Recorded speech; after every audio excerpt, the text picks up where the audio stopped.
Chile's Atacama Desert can transport you back in time to a more stark, pristine version of the planet. These barren landscapes represent one of the most arid places on Earth.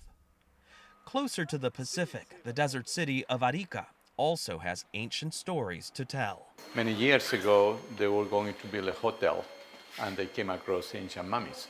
So they came across mummies here at this right site. here. So instead, they built a museum to the Chinchorro people, the ancient culture that mummified their dead 5,000 years ago, 2,000 years before the Egyptians, says Bernardo Arriaza, professor at the University of Tarapacá. You can see different individuals that were buried, adult, children, male, females, and some of them were wrapped in reed blankets.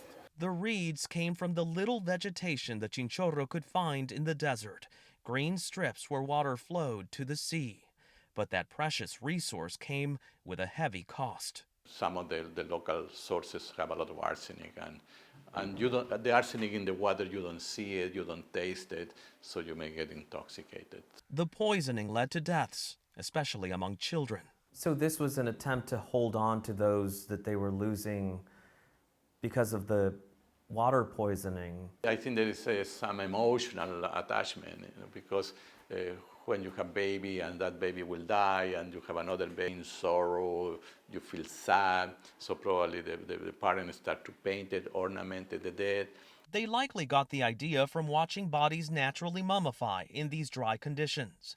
But at another institution, the Miguel de Azapa Archaeological Museum, you can see how the Chinchorro turned it into an art form, placing clay masks over the faces, adding human hair, and using pigments to add color. The ones here are in climate-controlled exhibits. The ones still hidden out here, due to shallow burials, are at risk. When the mummies are exposed, the degradation will begin because of the weather conditions. You make a road or you are making a building, sometimes these mummies will come up. He took us to one of their earliest known settlements, where clues are found in the hills. You can read it like a book. All these layers tell you what? Like the pages of the book saying that at one moment they were collecting a lot of shellfish. Okay. Then you see the black layers, that means they were cooking those things. A large modern sculpture of a Chinchorro mummy now marks the spot, a sign of growing interest in the artifacts.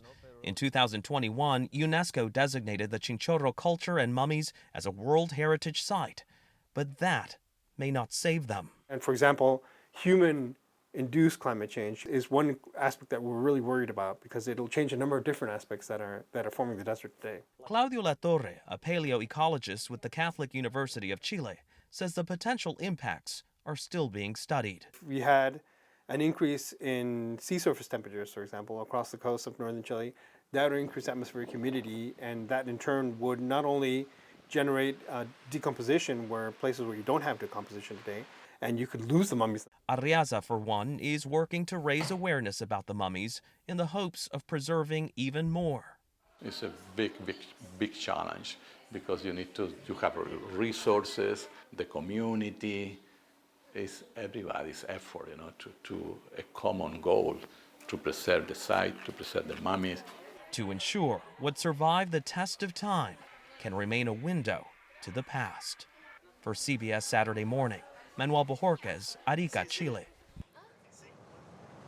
Always so fascinated by some of the things that we're able to find and learn about the past and learn about a people just because of how they have left others behind. I find the landscape there so interesting, as Manny said. I mean, it does feel like a trip back in time, this stark, pristine landscape he talks about. I especially love how they preserved it and included the actual site as part of the exhibit in the museum.